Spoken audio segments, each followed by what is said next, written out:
Let's... Why you still don't show up on camera, even though you know you should. I've been busy this month. Honestly, busy this year, but I did something for you, and you're really going to like it. I personally asked 65 potential clients and solopreneurs what's actually stopping them from showing up on camera and building that personal brand. Every single one of them knows building a personal brand and social authority is the #1 priority in 2025. But at the time of us speaking, not a single one of them had taken that leap. So I started asking them why. These aren't hypotheticals. These are successful people that are good at what they do, still invisible online. And the reasons weren't laziness or lack of time. They were honest and sometimes vulnerable reasons, sometimes practical. But I heard the same things over and over again enough times that I started keeping track. These are the 8 biggest reasons keeping you from building your personal brand. And they all make sense.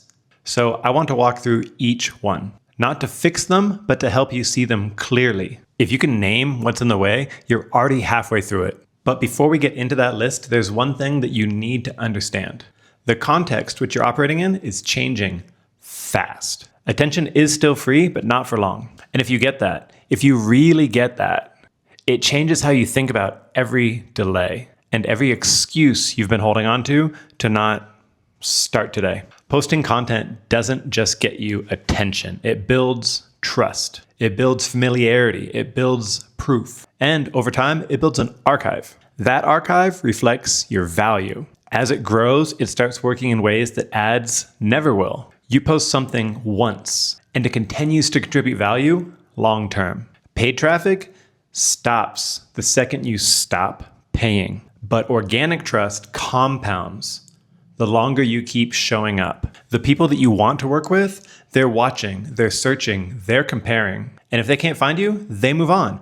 Content fixes that. Here are the reasons that came up most often when I asked people, why aren't you posting? The second biggest reason was, I don't like being on camera. Hey, most people don't. It is not a natural situation. No feedback or expression across from you. There's no sense on how it's landing. It's nothing but a lens. I have no idea if I'm doing a good job. I'm not going to know if I did a good job until after I post this and you watch it. It makes you hyper aware of your face, your voice, your body language. But only at the beginning. The sensitivity wears off. Get past the first video and you start focusing on what you're actually saying. You get better at noticing what matters and ignoring what doesn't. Another reason, I don't like how I look or sound. This one runs deeper because it's a reflection of how you feel about yourself. If you've been overly critical of yourself for years, then showing up on a screen, you might fear will surface all of that. You'll fixate on things that don't matter. You'll assume everyone sees what you see, but they don't. They're just trying to figure out what you do and if they believe you. If you are honest and clear, that is all they need. What if you say, I'm not good at speaking on camera? That's fine. Most people aren't, especially in the beginning. Very few people are magically good at something when they first start doing it. But this is one of those skills that improves fast. You record yourself a few times and you watch it back. You cringe a little and then you adjust. The gaps close quickly. You get rewarded fast improving this skill. And this isn't just about content. Improving how you speak on camera bleeds into everything else. You become more clear in meetings. You stop rambling on calls. Your podcast ready. You know how to hold eye contact on a Zoom.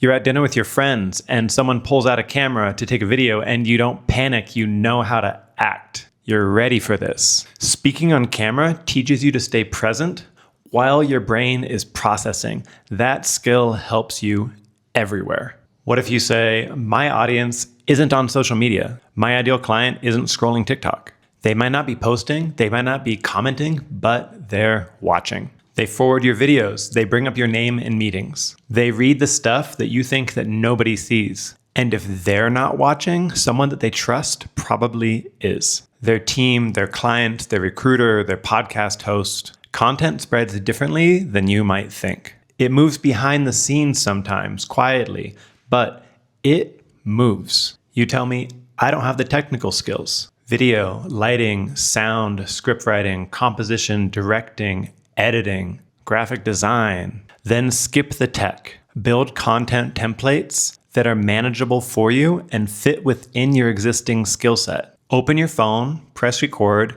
and talk. You don't need captions or jump cuts or fancy lighting. You don't need any of that to start. If you can explain something clearly, you are already ahead of most of what is online. Editing can be learned or outsourced, but that part doesn't matter until you've said something that is worth hearing. I want you to do this one in order. Build the habit, beat the block, and then build the team. I see many professionals make the leap to social media, and the first thing that they do is book a podcast studio. If you spend a little bit of time first, making a couple posts, getting a system, you will eliminate so much trial and error that when you sit down in that rented podcast studio, you will have 5 times the effectiveness. That means that you'll get 5 times the return on your spend. Because you're the person that can make this possible, the team just makes it easier. You might tell me, I'm not that creative. I'm not an artist. I would say that might be your strength. If you're grounded and useful, people will listen. You don't need hooks and cinematography.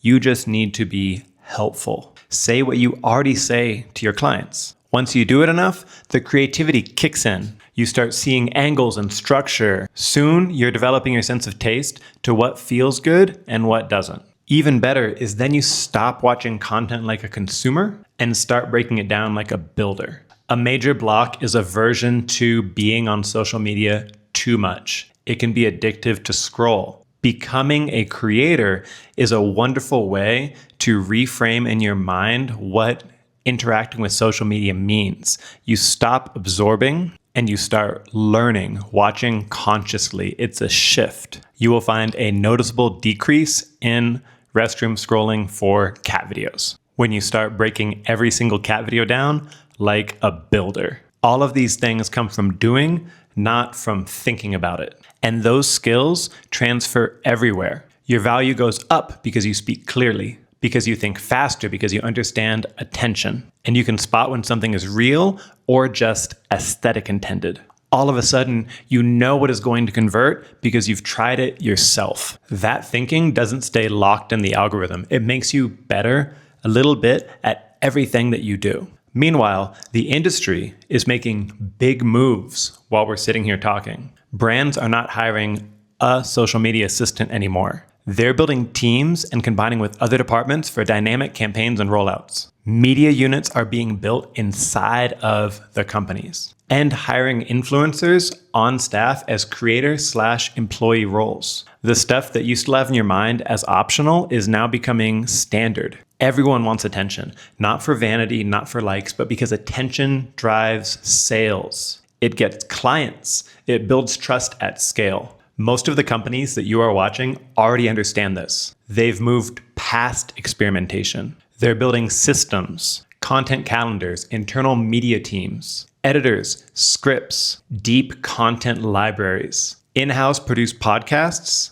and tangented miniseries as well. The NBA is launching entire spin-off accounts just for Pico top of funnel fan service. And it's working because they're not hoping for results. They're expecting them. Every time that you scroll your feed and you see a founder posting clips or a VP with a thread that actually sounds like them, that is not a coincidence. The production quality is climbing. And the distance between what a solo creator can deliver and what content machines are bringing to the table, that gap is only going to get larger. You don't see the 10 people behind the account, you just see the face. And if you're still trying to just post casually from your phone, when your competitors are running strategy, it is going to feel like the algorithm hates you.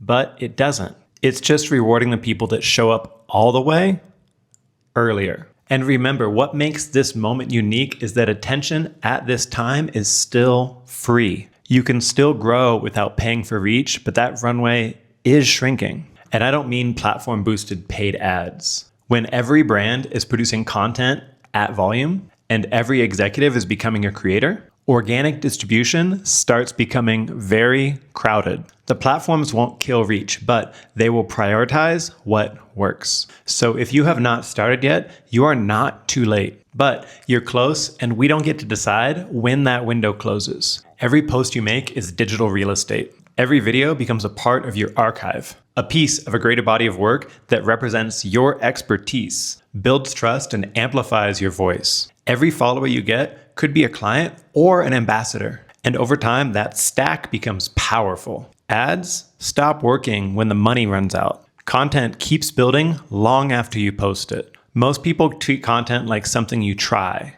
but it's really something you build, not a campaign, a library of you. So what does it actually mean to invest in this? It means showing up. It doesn't mean boosting posts. It means building a body of work. Something that shows up when people search your name. Something that speaks for you when you're asleep or offline or busy. That's what makes it worth it. And while everybody else is starting from scratch and trying to catch up, or trying to decide if at this moment in time, is it still worth it? You're already in motion, already building, already known. Especially if you're in a niche industry where your direct competitors are saying things like, my client's not on social media, and you're one of the few in your arena that are. You can become a voice like that because you're first to market. You don't have to go viral.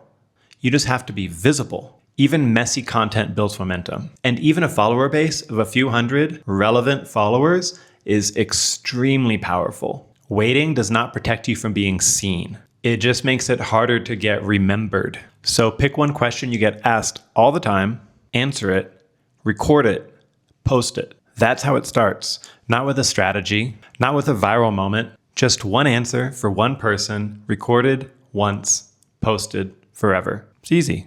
If this resonates with you and you want to make the leap and you still feel like you need more skills to do so, I have been doing a 30-day challenge where I post a video like this every day. There's a ton of value in there. I'll have the link for the full playlist pop up on this screen. If you found value in this video or you just enjoyed watching me talk, please subscribe. I will continue posting motivation and creator tips.